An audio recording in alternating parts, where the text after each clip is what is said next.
Salah satu yang sedang kita hitung secara serius detail adalah kenaikan gaji ASN, TNI, Polri, dan pensiunan. Angka 71 triliun adalah untuk 15,5 juta anak sekolah, 2,4 juta ibu hamil dan menyusui.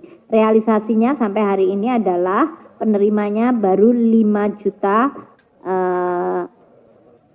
5,58 juta total ya dari amal ini. Dari 17,9 juta yang ditargetkan. Sedangkan angkanya adalah 5 triliun dari 71 triliun. Ini masih Presiden mengharapkan agar pelaksanaan makan bergizi gratis akan mencakup 82,9 juta dan 30.000 SPPG. Jadi ini akan menjadi tantangan di semester kedua. Untuk anggaran pendidikan, kita telah merealisir 259,3 triliun atau 35,8% dari alokasi yang ada di dalam APBN. Ini terjadi kenaikan tipis hanya 0,4%. Dari 259,3 triliun, 82 triliun adalah belanja pemerintah pusat dan TKDD adalah 177,3 triliun.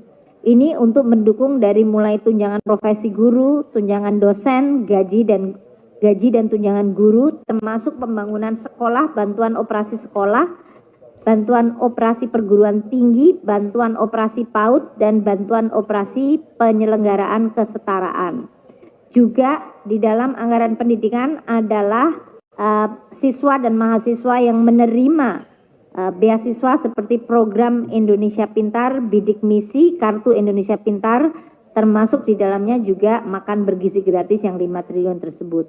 Ini semuanya adalah anggaran pendidikan dan kita lihat bahwa untuk tahun 2025 untuk semester kedua nanti akan terjadi banyak dinamika baru karena seperti Bapak dan Ibu sekalian mengikuti di dalam berita akan ada sekolah rakyat, kemudian sekolah unggulan dan juga berbagai program-program di bidang pendidikan yang nanti akan kami jelaskan pada saat laporan pelaksanaan anggaran. Untuk sekolah unggulan dan sekolah rakyat yang sekarang sudah mulai dibangun dan akan diperkirakan mulai beroperasi, targetkan dalam hal ini untuk sekolah unggulan Garuda, realisasi semester 1 adalah 1 miliar dari 2 triliun anggaran yang kita sediakan. Ini untuk membangun 4 SMA plus penetapan dana abadi untuk SMA unggulan Garuda. Tahap awal memang masih sedikit penyerapan anggarannya karena masih di dalam tahap konstruksi. Untuk Sekolah Taruna Nusantara dari 1,2 triliun yang dialokasikan untuk infrastruktur SMA Taruna Nusantara di 3 lokasi Cimahi, Magelang, dan Malang dan Magelang.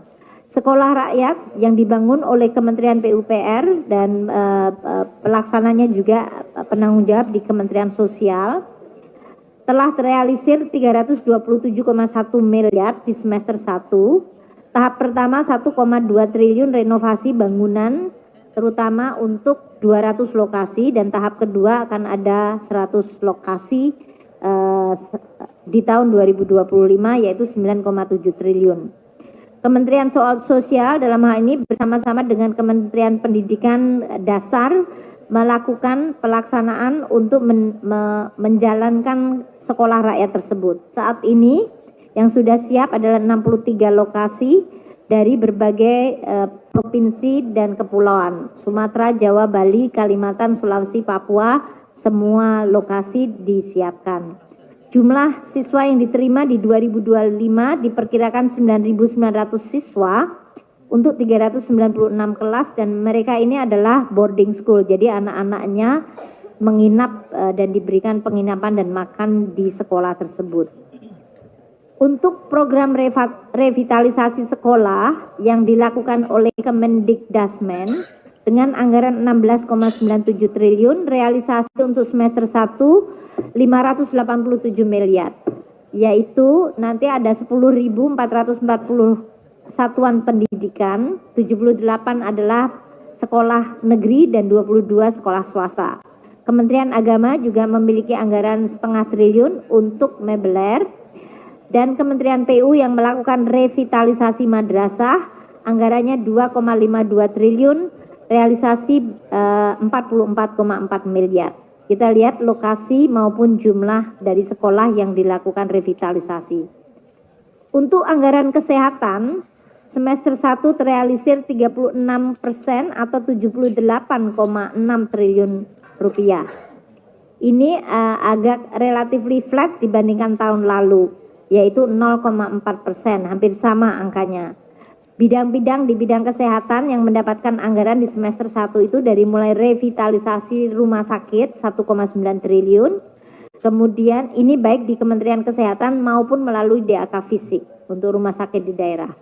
Untuk program bidang kesehatan seperti pembayaran PBI bagi jaminan kesehatan untuk masyarakat yang kurang mampu, 96,8 juta peserta BPJS Kesehatan dibayar oleh negara 23,2 triliun.